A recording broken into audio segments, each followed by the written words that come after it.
বন্ধুরা, আঙ্গুর শিল্পী চ্যানেলের পক্ষ থেকে আপনাদের স্বাগত জানাই।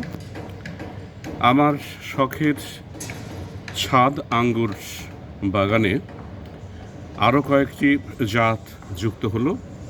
আজকে আমি সেই জাতগুলো সম্পর্কে বলবো এবং এগুলোর মাটি তৈরি থেকে কিভাবে পরিচর্যা করছি সেটিও আজকে আপনাদের বলার চেষ্টা করব।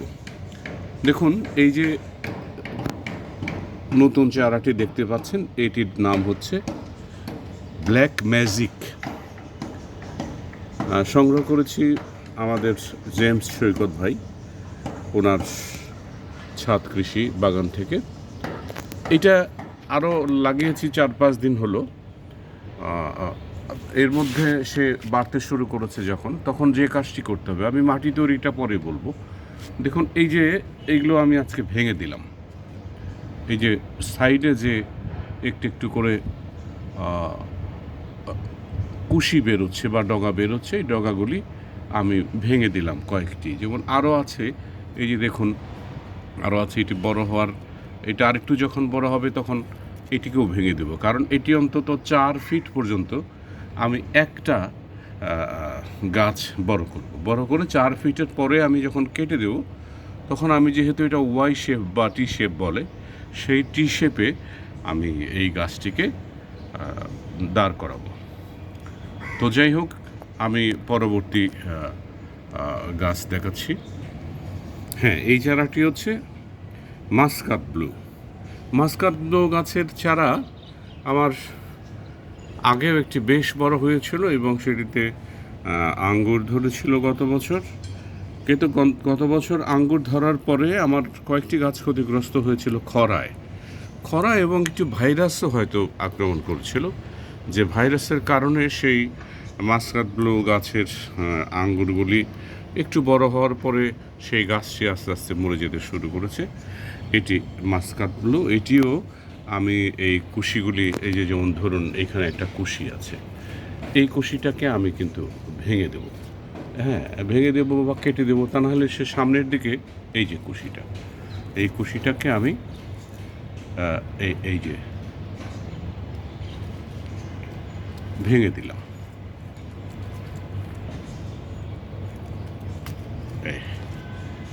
দেখুন, এইটা আমি ভেঙে দিয়ে ফেলে দিলাম।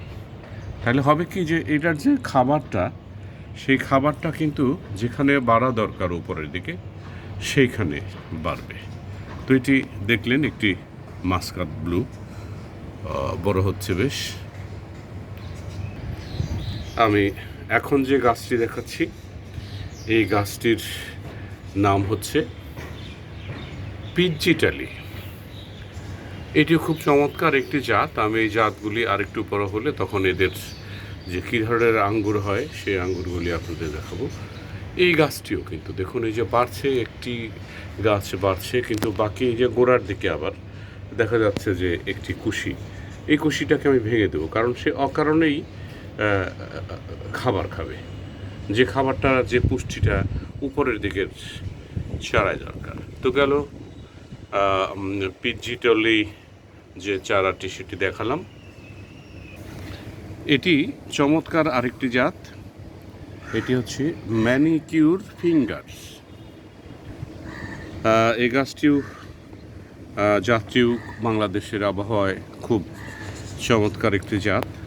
দেখুন, এটার গোড়ার দিকেও এই যে একটি ডাল হচ্ছে, এই ডালটাকেও আমি খুব সুন্দর করে ভেঙে দেব, কারণ ওকে আমি যে খাবার, সেই খাবারটা আসলে খেতে দেবো না। তো আপনারা দেখালাম আপনাদের ম্যানিকিউর ফিঙ্গার।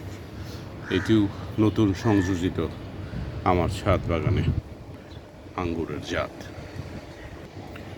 এখন যে চারাটি দেখাচ্ছি, এটি মুনড্রপ। বাংলাদেশের যতগুলি জাত এসেছে তার মধ্যে এই জাতটিও বেশ পরিচিত এবং যথেষ্ট মানানসই আমাদের আবহাওয়ার সাথে, আমাদের মাটির সাথে। তো মুনড্রপ জাত। আমি কিন্তু এই গাছটার মধ্যেও অনেক ডালপালা হয়েছিল। আমি গতকালকে এই ডালপালাগুলি দেখুন, এই যে অনেক বড় একটি ডাল, কিন্তু এই ডালটি আমি কালকেই ভেঙে দিয়েছি। এরপরে বৃষ্টি হয়েছে, এই আরও একটি ডাল ভেঙে দিয়েছি, এই যে এই ডালটা ভেঙে দিয়েছি, এবং আরও ছোটো ছোটো বেশ নিচের দিকে যে ডালগুলি হয়েছিল সেই ডালগুলো ভেঙে দিয়েছি, কারণ আমি উপরের দিকে এই একটি ডালকে অন্তত 4 ফুট পর্যন্ত বড় হলে তখন আমি এটাকে ওয়াই শেপ বা টি শেপ করব। তো দেখছিলেন আপনারা মুনরোপ জাতের আঙ্গুরের চারাটি।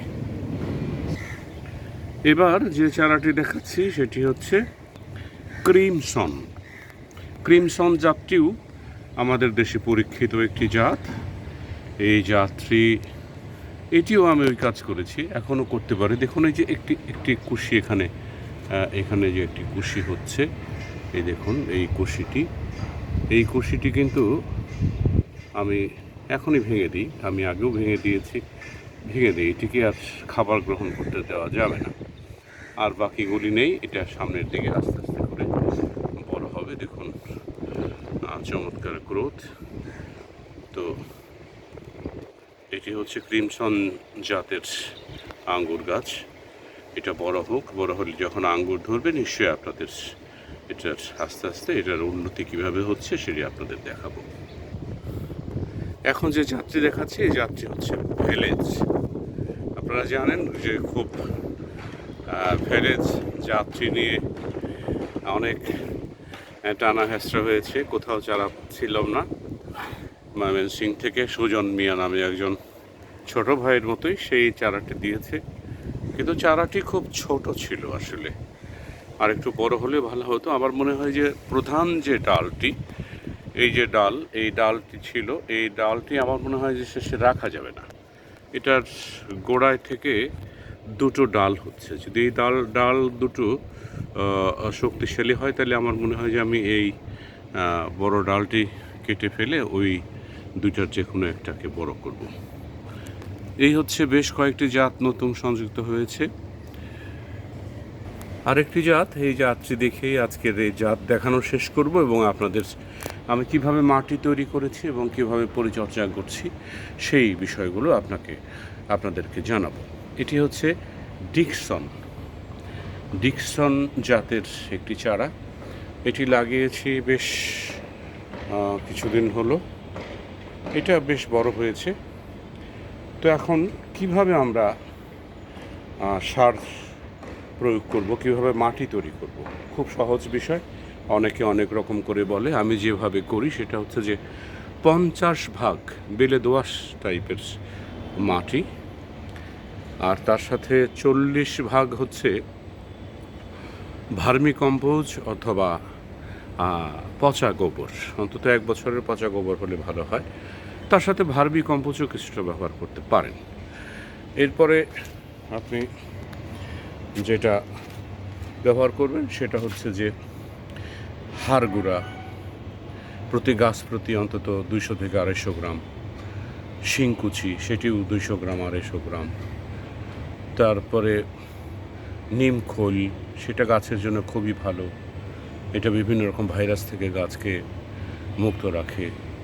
তারপরে ডিমের খোসা, এটিও আপনি গাছ প্রতি 100-200 গ্রাম করে ব্যবহার করতে পারেন। এই সমস্ত, আর তারপরে মাটির সাথে আপনাকে যেটা দিতে হবে একটু ফাঙ্গিসাইড দিতে হবে এবং ফোরাডান। হ্যাঁ, অন্তত গাছ প্রতি 100 গ্রাম ফোরাডান, না হলে ওই আরেকটু কম 50 গ্রামের মতো ফোরাডান গাছ প্রতি। তার মানে আমার এখানে আমি মোট 8টি গাছ লাগিয়েছি। 8টি গাছের মধ্যে আমি 100 গ্রামের যে ফোরাডানের প্যাকেট 1 প্যাকেট দিয়েছি, সাথে দিয়েছি ইটের গোড়া দিয়েছি। আপনারা দেখতে পাচ্ছেন ওই ইটের গোড়া ভেসে ভেসে আসছে। আর যে লাল মোটা বালি, সেই বালি দিয়েছি ধরেন 2%, আর দিয়েছি সাদা বালি অল্প অল্প দিয়েছি, কারণ এই মাটিটা ময়েশ্চার ধরে রাখতে পারে, যাকে বলে একটু ঝুরঝুরা থাকে, শক্ত এঁটেল মাটির মতো না হয়ে যায়, সেইভাবে এই মাটিগুলি আমি তৈরি করেছি। আপনারা ওইভাবে করলে আমার মনে হয় যে আমি যেভাবে গ্রোথ পাচ্ছি গাছের, এবং গত বছরও আমার অন্যান্য গাছে আপনারা দেখেছেন যে অনেক আঙ্গুর ধরেছিল, গত বছরের যে প্ল্যানটা আমি করেছিলাম সেটির। তো এইভাবে মাটি তৈরি করে আপনারা যদি গাছ লাগান, এবং মাটি তৈরি করে আপনাদের অন্তত 10 থেকে 15 দিন আপনারা রেখে দেবেন, রেখে দিয়ে মাঝখানে একটু নাড়িয়ে চাড়িয়ে দেবেন যাতে গ্যাস হলে সেই গ্যাসগুলি বের হয়ে যায়। তারপরে আপনারা চারা লাগাবেন, চারা লাগিয়ে একটু ফাঙ্গিসাইড মিশ্রিত পানি সবগুলি গাছের মধ্যে দিয়ে দেবেন। তারপরে আস্তে আস্তে পানি দিবেন, 2-1 দিন পর পর পানি দিবেন, পানি শুকিয়ে গেলে পানি দিবেন, ভেজা থাকতে পানি দেওয়ার কোনো প্রয়োজন নেই। এভাবে পরিচর্যা করলে আপনারা নিশ্চয়ই কাঙ্ক্ষিত ফল পেতে পারেন। আপনাদের সবার প্রতি অনেক ভালোবাসা থাকলো। আমার আঙ্গুর ছাদ বাগানের প্রতি আপনাদের দোয়া চেয়ে, আমার জন্য দোয়া চেয়ে আমি শেষ করছি। আপনারা সবাই ভালো থাকবেন। ধন্যবাদ।